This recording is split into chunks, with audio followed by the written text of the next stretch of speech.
El tejido epitelial, como ya lo habíamos mencionado, posee escasa sustancia intercelular, no posee vasos sanguíneos, descansa sobre una membrana basal y las células se pueden regenerar, ¿no? Por eso es que nosotros nos lastimamos, nos laceramos la piel, nos despellejamos un poquito, bueno, la piel vuelve a crecer, se vuelve a regenerar. Está caracterizado, ¿no?, por todo esto. Se clasifica en tejido simple. ¿Qué quiere decir simple?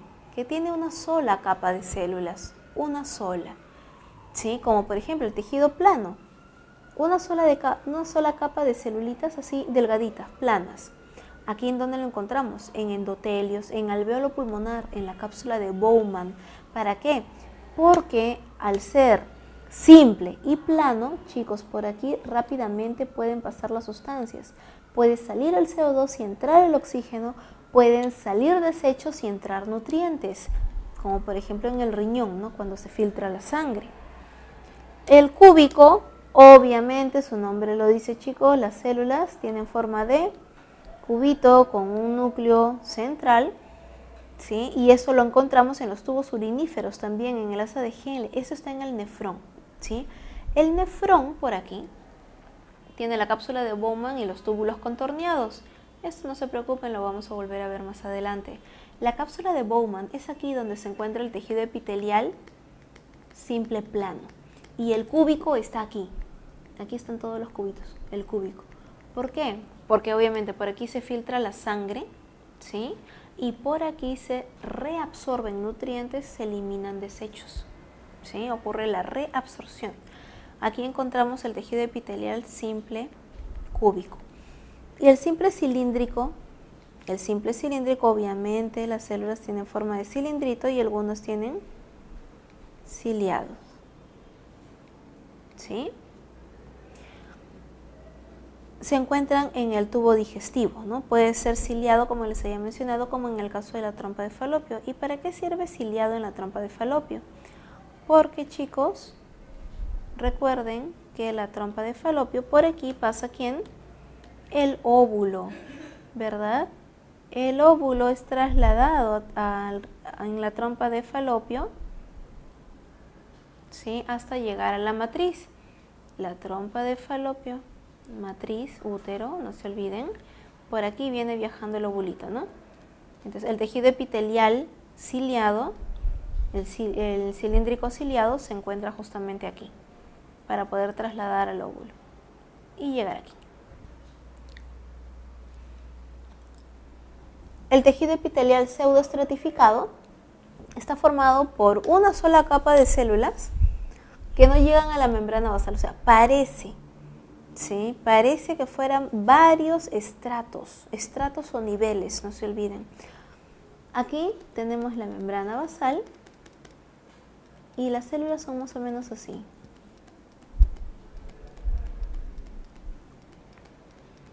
Parece que hubieran capas, pero en realidad no las hay, ¿sí? Y hay algunos que son todavía ciliados.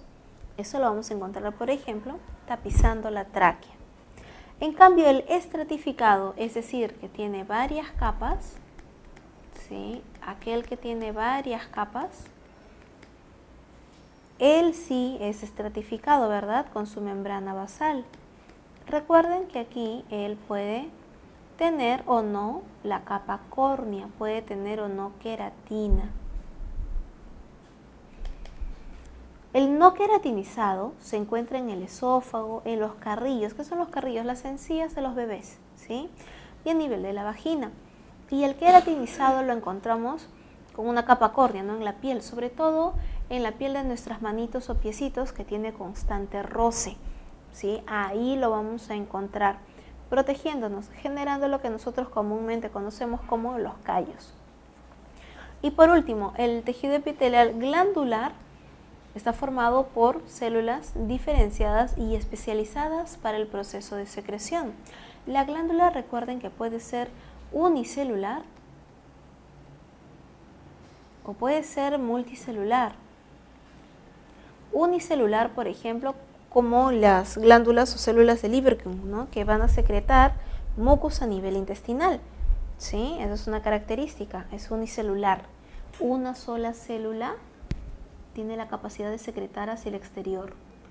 Pero cuando las células se asocian y me forman, por ejemplo, esto, aquí están las células, miren, pero formando una cavidad. Esto de aquí puede ser, por ejemplo, una glándula sebácea, ¿no? Que aquí en el interior obviamente almacena grasita, sebo, generando las espinillas en la piel. ¿Sí? Esto es tejido también glandular. Como les había comentado, las glándulas, ¿no?, pueden ser unicelulares, ¿no?, o multicelulares. En este caso vemos una estructura de la glándula, ¿no?, una tubular simple, ¿sí? Esta es la porción secretoria que les mencionan, que va acumulando hacia el interior, ¿no? Un tubular simple ramificado, un glomerular, ¿sí?, un acinar simple, un acinar ramificado, un tubular compuesto, ¿no? Todos ellos.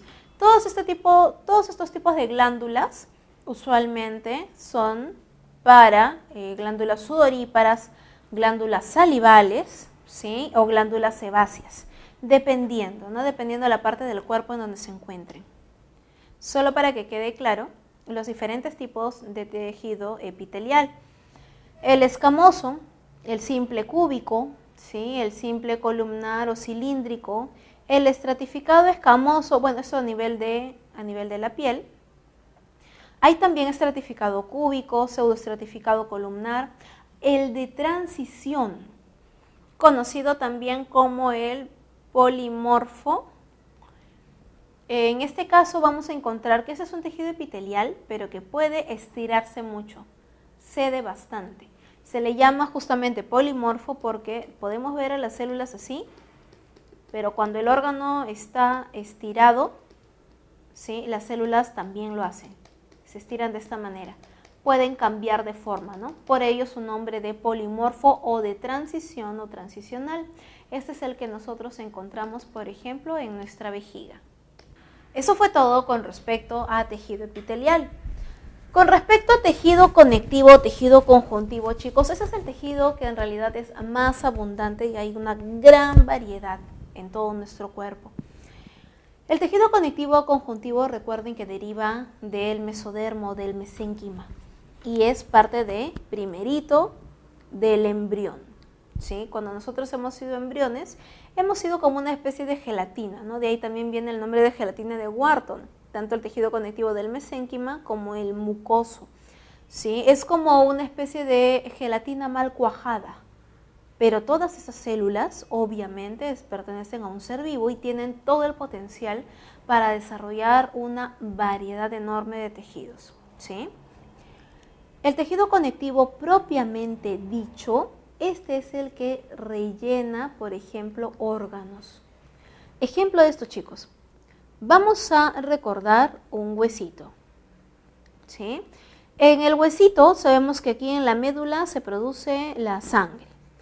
Pero en la médula tenemos las células madre eritropoyéticas. Si nosotros viéramos la médula, por ejemplo, la médula es como todo un enmayado, ¿ya? Es todo un enmayado.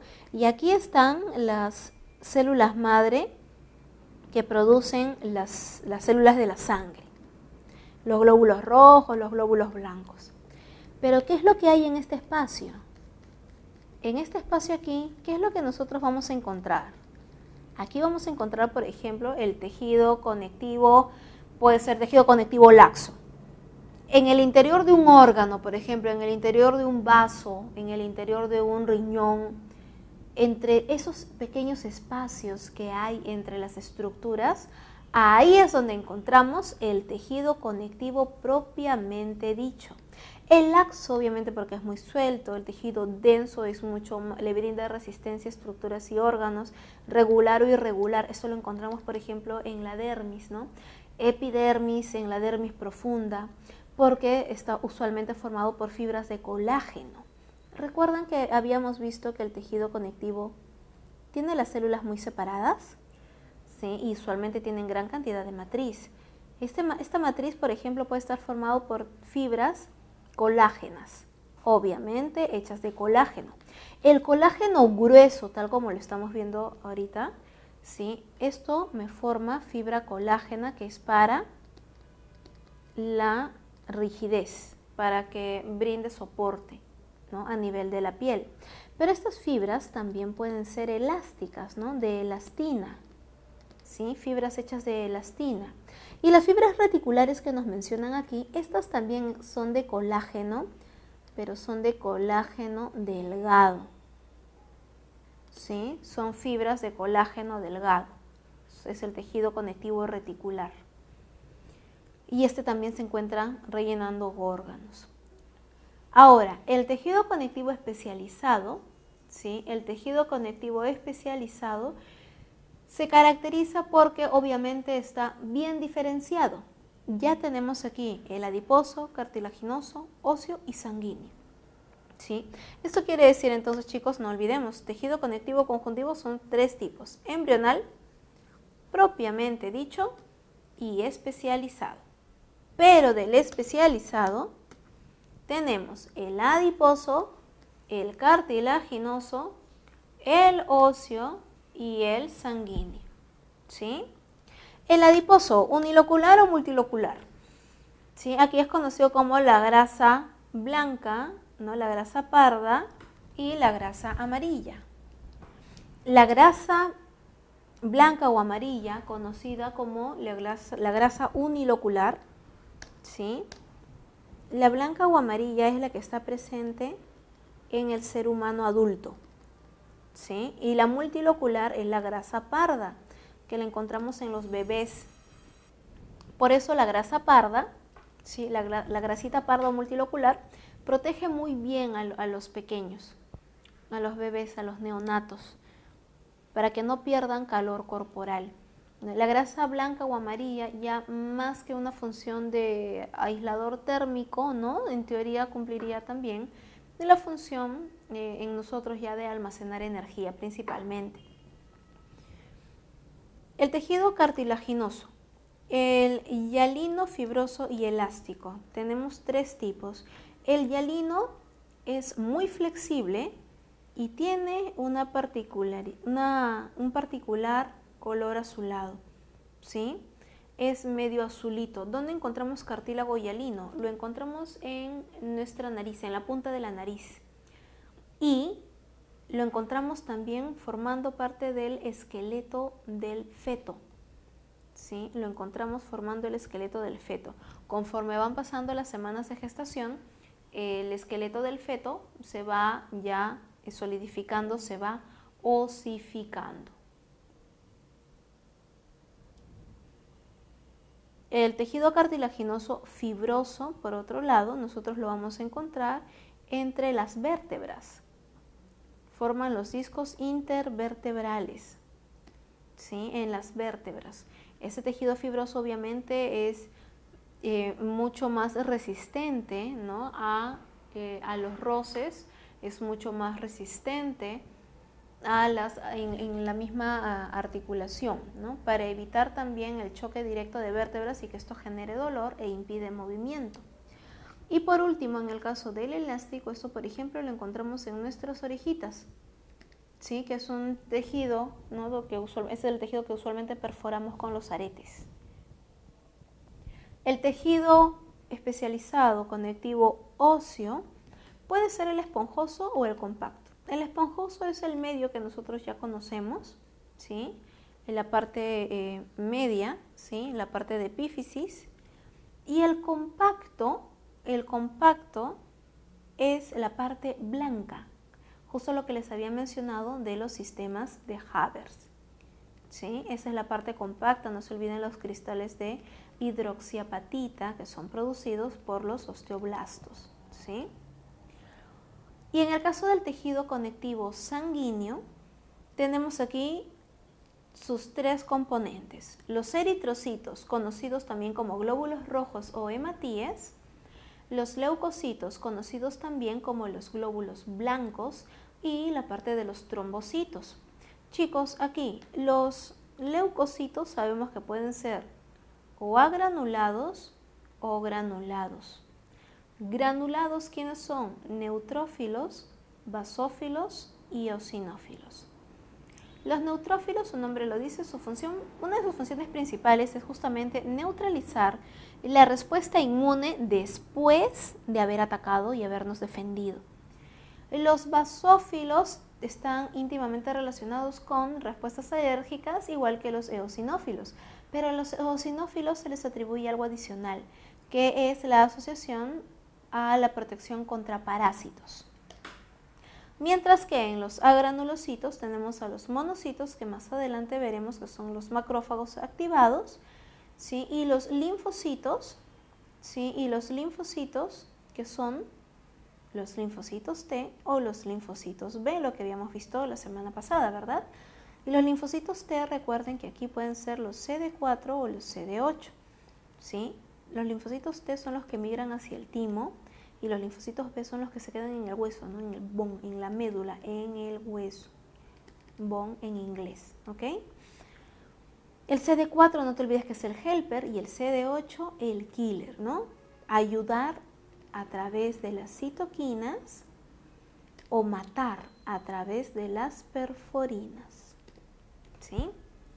El tejido conectivo, chicos, como les había mencionado, entonces se encuentra en todos lados. El tejido conectivo laxo, a nivel de la piel también, el tejido conectivo denso, ¿no? En los ligamentos, en los tendones, el tejido adiposo, ¿no? En todo nuestro cuerpo, la sangre, el tejido sanguíneo. Miren, por aquí vemos un granulado que tiene el núcleo de esta manera, ¿no? Núcleo lobulado, este es un glóbulo rojo. El cartílago, chicos, miren a los condroblastos. Esa es la célula del cartílago, ¿no? Los condroblastos, las células están separadas y entre ellas hay fibras, ¿sí? Pueden ser, recuerda, pueden ser las fibras colágenas o elásticas, ¿no? Dependiendo de qué tipo de cartílago es. Y el tejido óseo, aquí miren, acá está el osteoblasto y todo esto es el sistema de Haber. ¿Lo visualizan? Sí, ese es el sistema de Haber. Pero ahí están las células vivas, es un tejido vivo que constantemente se regenera. Viendo un poquito más de lo que es la sangre, vemos por aquí al basófilo, al neutrófilo, miren con ese núcleo, ¿no? Lobulado, medio arriñonado, esa es su característica principal, ¿no? Y los eosinófilos, el linfocito, el monocito, los glóbulos rojos, ¿verdad? Recuerden que los glóbulos rojos no tienen núcleo, no poseen organelas, ¿sí? Respiran por fermentación. Los glóbulos rojos viven aproximadamente 120 días y luego se van a morir al vaso, ¿no? Y bueno, por aquí tenemos las plaquetas, ¿no? Los famosos trombocitos, que es como una galletita, ¿no? Que eso se parte, acá está partidito ya, ¿no? Que va a producir ya la tromboplastina y todo va a iniciar toda la ruta de la cascada de la coagulación. Aquí podemos visualizar también el hueso, ¿verdad? La epífisis es la parte superior, como ya les había mencionado, ¿sí? Las partes extremas, y la diáfisis, la parte media. Vemos aquí la médula ósea, ¿no? El endostio, la parte interna, el periósteo, la parte externa. Este es el conducto, el sistema de Haber, chicos. Miren, este es el sistema de Haber, como ustedes lo pueden visualizar, ¿sí? Por aquí vemos los canales de Haber, que es cómo se comunican entre ellos, ¿no? De esta manera, que hay una célula, se comunica con esta célula, esta con esta con esta, esta con la otra. Esos son los canales de Haber. El canalículo de Boltzmann, este canalículo es para la nutrición y sensibilidad del hueso. Por aquí viene vena, arteria, nervio, ¿no? El trío de siempre, por el conducto o canalículo de Boltzmann. Vemos también aquí las distintas clases de tejido cartilaginoso. El hialino, ¿sí? Que se encuentra en superficies articulares, el hialino en nuestra naricita, ¿sí? No se olviden, en el feto, en todo el esqueleto del feto. El elástico, ¿no? A nivel de orejitas, y el fibroso, tal como lo podemos ver, ¿no? Fibras ya muy compactas, muy juntas. El funcionamiento del tejido muscular es gracias a su unidad funcional, que es el sarcómero. Recordemos que en el tejido muscular, como ya les había explicado, hay dos tipos: el tejido muscular liso y el estriado. El liso es el que es involuntario, que se encuentra en nuestras vísceras, y el estriado tenemos el cardíaco y tenemos el esquelético. El que estamos viendo en pantalla es el esquelético, ¿sí? En donde vemos que los autores principales en realidad es la banda, ¿no? La banda A internamente, esta estructura, en rojito, o bueno, vamos a ponerlo. Tenemos aquí la estructura de la banda A. De aquí, de inicio a final, estos son los filamentos. Estos son los filamentos de miosina, ¿sí? Y en rojo, estas líneas rojizas son los filamentos de actina, ¿sí? Recuerden que aquí quien hace la función es actina-miosina. ¿Quiénes intervienen aquí? El desgaste de ATP definitivamente. Recuerden el calcio para la contracción muscular, el magnesio, ¿sí? Para un correcto movimiento. Por ahí también interviene el potasio. Son importantes para la contracción muscular. Esto tengámoslo en cuenta, ¿sí? Bueno, la línea M sabemos que es la parte media, ¿no? Hasta aquí llegan los filamentos de actina, ¿verdad? Cuando se cierra el sarcómero al momento de la contracción. Tal como lo vemos aquí, chicos, ¿sí? Vemos aquí la fibra muscular, ¿no? El sarcolema, la membrana que recubre, las mitocondrias que dan energía, obviamente, todo el ATP que requiere, los miofilamentos, miren, y acá podemos visualizar la fibra tal como lo habíamos visto, ¿sí? La banda A, la banda I, la línea Z, ¿sí? Vamos a ver los filamentos gruesos, ¿sí? De miosina y los filamentos delgados de actina. Y aquí nos lo están señalando también, ¿verdad? Aquí vemos un cuadrito ya resumiendo los diferentes tipos de tejido muscular. El músculo liso es fusiforme. ¿Qué quiere decir fusiforme? Más o menos esta forma, ¿sí? Es fusiforme. Tiene un solo núcleo en el centro, uno solo, nada más, ¿sí? Es involuntario, de contracción lenta. Por eso es que sentimos que nuestros intestinos se contraen a manera de un cólico. Se encuentra en el intestino y también en los vasos sanguíneos, obviamente, porque nosotros no podemos controlarlos. El músculo estriado puede ser cardíaco o puede ser esquelético. El músculo estriado cardíaco es cilíndrico y forma redes y puede tener uno o dos núcleos centrales, ¿sí? De esta manera, todo estriadito. Es involuntario, pero este es rápido, obviamente para la contracción en el corazón, mientras que el músculo esquelético y cilíndrico no forma redes, es como uno solo, pero tiene varios núcleos hacia la periferia, hacia la parte exterior, ¿sí? Tiene contracción voluntaria rápida y se encuentra sobre los huesos, ¿sí? El músculo esquelético. Y por último, chicos, el tejido nervioso. Recuerden que en la semana 9 vamos a ver sistema nervioso. Ahora lo vamos solamente a visualizar como tejido. El tejido nervioso está conformado por células, obviamente, células sumamente importantes, que son las neuronas, tal como lo podemos ver aquí en las imágenes. Observamos el soma o cuerpo neuronal. El soma o cuerpo neuronal, el núcleo, las dendritas, ¿no? Para la sinapsis. Vemos el axón, que tiene las vainas de mielina. ¿Qué es la mielina, chicos? ¿Recuerdan? Es un tipo de cerebrócido, es un esfingolípido, ¿no? Son lípidos sumamente importantes para nuestro cerebro. Los tipos de neuronas, hay una gran variedad. Tenemos a la bipolar, que es una interneurona o también llamada una neurona de conexión. La unipolar, que suele ser sensitiva, hay muchas de estas en nuestra piel, ¿sí? La multipolar, que suele ser una neurona motora, que se asocia a nuestros músculos. Aquí vemos, ¿no? Nuevamente ya el esquema de una neurona. El nodo de Rambier es el espacio que hay entre vaina de mielina y vaina de mielina. Aquí es donde ocurre el impulso nervioso, el salto, ¿no? Mientras más grande y gordita la vaina de mielina, el impulso también va a ser más rápido. Las células de Schwann son aquellas células, parte de la microglia, que van a formar la mielina, pero en el sistema nervioso periférico. Recordemos que en el sistema nervioso central es el oligodendrocito. ¿Sí? Oligodendrocito en sistema nervioso central.